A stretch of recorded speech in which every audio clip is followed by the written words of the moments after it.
ഇന്നലെ അട്ടമലയിൽ ഉണ്ടായ കാട്ടാന ആക്രമണത്തിലാണ് ബാലൻ കൊല്ലപ്പെട്ടത്. ബാലനെ ആക്രമിച്ച ആന പ്രദേശത്ത് കൂടി ഇന്നലെ നടന്നുപോകുന്ന ദൃശ്യങ്ങൾ ന്യൂസ് മലയാളത്തിന് ലഭിച്ചു.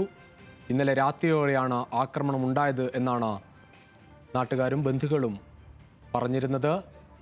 ഇന്നലെ ആന പ്രദേശത്ത് വിഹരിക്കുന്ന ദൃശ്യങ്ങളാണ് ന്യൂസ് മലയാളത്തിന് ലഭിച്ചത്.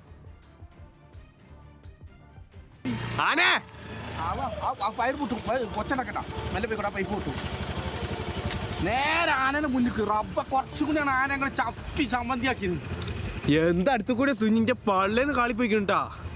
എത്ര സെലാവിന്റെ അമ്മോന്ന് ഞാൻ മുണ്ടല്ല അറിഞ്ഞു. ഞാനല്ല കൂടെ എന്തിനാ പേടിക്കണേ?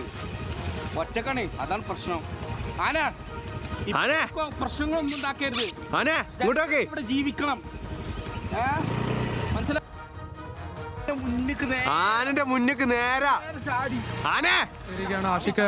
ഇന്നലെ പോലും അവിടെ ആന ഇങ്ങനെ വിഹരിക്കുന്ന ദൃശ്യങ്ങൾ ഉണ്ടായിരുന്നു. വനം വകുപ്പിന് ആ സമയത്ത് കൃത്യമായി ഇടപെടാൻ സാധിച്ചുമില്ല. കാരണം വലിയ തരത്തിൽ ജനക്കൂട്ടമുള്ള ഒരു സ്ഥലമായിരുന്നില്ല എന്ന കാരണത്തിൽ തന്നെ അവിടെ വലിയ ഒരു സുരക്ഷാ ക്രമീകരണങ്ങളൊന്നും ഉണ്ടായില്ല. ഏറ്റവും ഒടുവിൽ ഒരാളുടെ ജീവനും നഷ്ടമായി.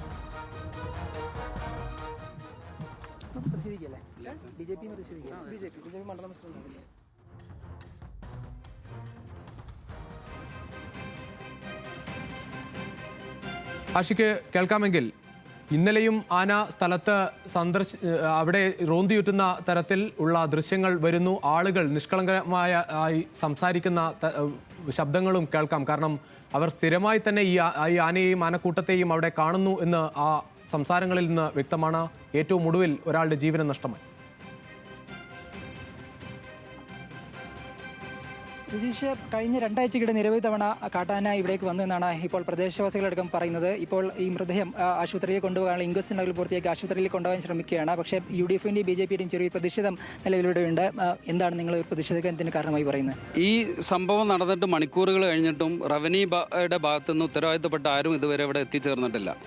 റവന്യൂവിൻ്റെ ഉത്തരവാദിത്തപ്പെട്ട ആളുകൾ വരണം. അതിനുശേഷം മാത്രമേ ഇവിടുന്ന് ബോഡി കൊണ്ടുപോകേണ്ട കാര്യമുള്ളൂ.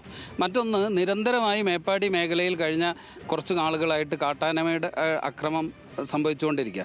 ഇതിപ്പോൾ ഈ സമീപകാലത്ത് നടക്കുന്ന 4ാമത്തെ മരണമാണ്. മേപ്പാടി കുഞ്ഞവറ മുസ്ലിയാരുടെ മരണത്തിന് ശേഷം നടക്കുന്ന 3ാമത്തെ മരണമാണിത്. ഓരോ മരണം സംഭവിക്കുമ്പോഴും സർക്കാർ പല വാഗ്ദാനങ്ങൾ നൽകുക, അല്ലെങ്കിൽ അടിയന്തര സഹായം നൽകി അങ്ങ് പോവുക എന്നുള്ളതിൻ്റെ അപ്പുറത്തേക്ക് ഇവരുടെ ഈ അപകടം പറ്റി അനാഥമാകുന്ന കുടുംബത്തെ സംരക്ഷിക്കാനുള്ള യാതൊരു പരിപാടിയും സർക്കാരിൻ്റെ ഭാഗത്തില്ല.